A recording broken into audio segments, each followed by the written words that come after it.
പടം തുടങ്ങുന്നത് തന്നെ കുറച്ച് ജയിൽ കൈദികൾ 2 പേരെ ഓടിക്കുന്നത് കാണിച്ചിട്ടാണ്. അങ്ങനെ ഇവര് ഓടി ഓടി അവസാനം ഒരു ബ്ലോക്കിനകത്ത് കേറും. ബ്ലോക്കിനകത്ത് കേറിയതും ഇവരൊക്കെ കൂടെ വാതിലടയ്ക്കും ആ ബ്ലോക്കിന്റെ. എന്നിട്ട് ഒരാൾ പറയും, "ആ ബ്ലോക്കിനകത്ത് കേസരിയുണ്ട്" ന്ന് പറയും. വിശന്ന് അവശനായി ഇവന്മാരൊക്കെ കൂടെ കേസരി എടുക്കാൻ വേണ്ടി ഓടിപ്പോകുമ്പോ ഒരു ബക്കറ്റ് വെള്ളത്തിന് തട്ടിയിട്ടിട്ട് പോവും. ഈ മുത്തപ്പൻ എന്നിട്ട് "ഡാ മോനെ" എന്ന് വിളിക്കുമ്പോ ആ ഫേസ് അങ്ങട് റിവീൽ ആവില്ല. കേസരി വിളമ്പുന്ന ആളാണ്. അതുകൊണ്ടാണ് മീശ, താടി, കയ്യ്, കാല്, മൂക്കുന്ന് ഓരോന്നോരോന്നായിട്ട് ഡയറക്ടർ കാണിക്കുന്നത്.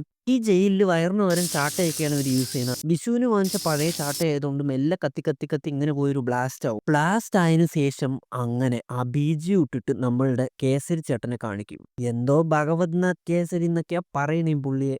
ബീജിയം ഇതാണ് കേട്ടാ.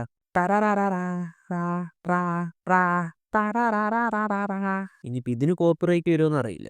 സംഭവം ഇയാള് കാര്യമായിട്ടൊന്നുമില്ല. ഇയാള് ജയിലിലിരിക്കാൻ ഒരു കാര്യമുണ്ട്. സംഭവം ഇയാള് പോലീസ് ഓഫീസർ ആയിരിക്കും. അത് ഈ ഒരു ലോയർ എന്ന് പറഞ്ഞിട്ട് ഈ പുള്ളിക്കാരനാണ് വേണ്ടിക്ക് വന്ന് ഫ്ലാഷ് ബാക്ക് എന്ന് പറഞ്ഞിട്ട് തുടങ്ങും. ഇതേ കാണാൻ വയ്യ. ഇയാള് ഫ്ലാഷ് ബാക്കും തുടങ്ങി. കാട്ടിനകത്ത് കണ്ണ് കാണാത്ത നേരത്തെ ഇയാളിട്ട് ഓങ്ങി ഓങ്ങി അടി. ഇയാൾക്ക് കണ്ണാടി ഇട്ടാ കണ്ണ് കാണുമെന്ന് പോലും അറിയില്ല കേട്ടാ. നമുക്കൊന്ന് നോക്കാം.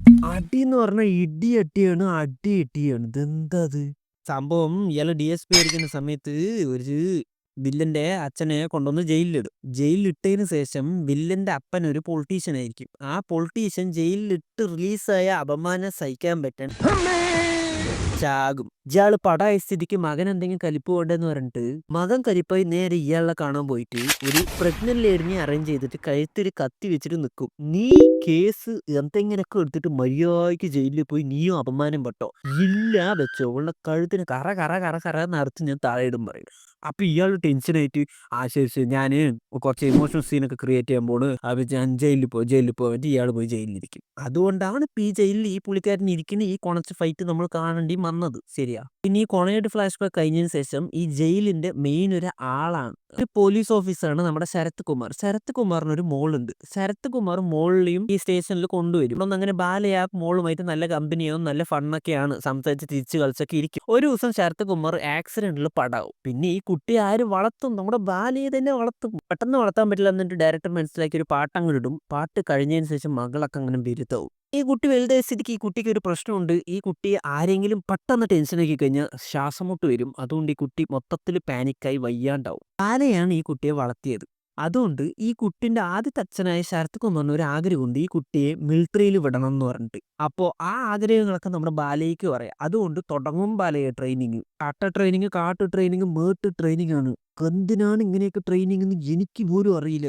ഈ ട്രെയിനിങ്ങിന്റെ ഇടയിലൊക്കെ ഈ കുട്ടിക്ക് ശ്വാസം മുട്ട് വരും. ഈ കുട്ടിക്ക് പറ്റാണ്ടാവും. ഈ കുട്ടി കരഞ്ഞ് "എന്നെ വിടുവാ, എനിക്കിതൊന്നും താല്പര്യമില്ലടാ" എന്ന് പറഞ്ഞ രീതിക്കാവും. പിന്നെ ഒരു ലവ് അഫെയറും കാര്യങ്ങളൊക്കെ ആയിട്ട് അവസാനം ഈ കുട്ടിക്ക് ഈ കല്യാണ ആലോചനയൊക്കെ ആയിട്ട് വരും. ഏകദേശം ഇവര് ലവ് ചെയ്തതാണ് കാര്യങ്ങൾ. അപ്പൊ അവസാനം ബാലയെ ഇങ്ങനെ ചിന്തിക്കും, കല്യാണമൊക്കെ കഴിച്ച് കഴിഞ്ഞാൽ ഈ കുട്ടി എങ്ങനെ ആർമിക്ക് കയറും എന്ന് ചിന്തിച്ച് ബാലയെ മൊത്തത്തിൽ വെക്സ് ആവും.